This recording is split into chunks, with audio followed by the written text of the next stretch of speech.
Right, I'm Andy Gardner. I'm Head of Engineering at the Weald Foundation, Workshop Supervisor, General Dog's Body.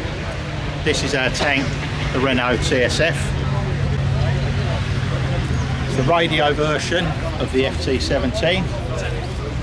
It's got the extended blockhouse, as they called it, on top, which was where the additional crew member sat who operated the radio. Okay, how many crew members Three crew members in the TSF, a driver, commander, radio operator. All right. The radio aerial is extendable up and down, and the rope, we believe, was trailed to form a triangle to extend the aerial so that they could transmit on the move, although no one seems to know whether it was ever actually used. They more than likely were used purely stationary. They would do a recce, set an aerial up and do it that way. The only drawback to having the rope on the back is when you start it, you have to lower the scoop, as you've probably seen before, which involves removing this pin, and all this has to be lowered down to allow you to attach the crank to start the engine, which is a bit tiresome when you're doing it a lot.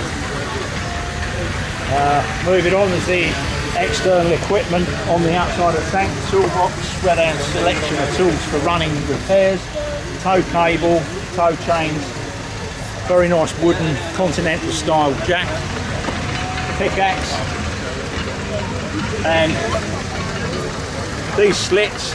There's several around the vehicle, around the radio operator and commander's position. They are all you've got to look out of.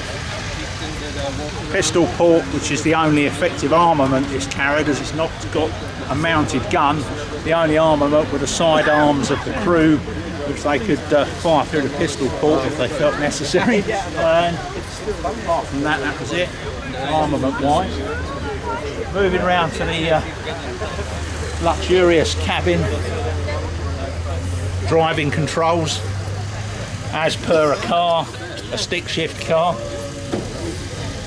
Clutch, brake, accelerator, steering tillers, skid steers, pull left to go left, right to go right.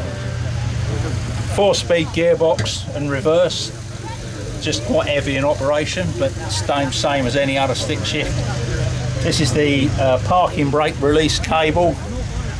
The control on that side with gas on it, that's like the slow running control. You can boost the revs slightly when you're ticking over or what have you. Radio kit isn't actually installed in this vehicle at the moment. The radio kit is back at base, as it is rather fragile, so we're running empty.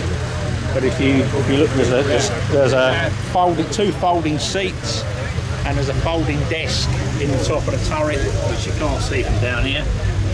There's the seats there, so 2 people are expected to fit back at the same time. 2 people in the back, 1 in the front. And the driver sits on the seat with his back on the strap. That's it, he sits on the, that's it, yeah, sits on there. That's his back restraint, if you like. About how many of these were made? Now you're asking. Not many. I believe it's sub 100. Yeah. And how many of these, is this the only one remaining? This is the only running one remaining in the world. The French Tank Museum have one, which I believe is empty, but the hull is semi-complete.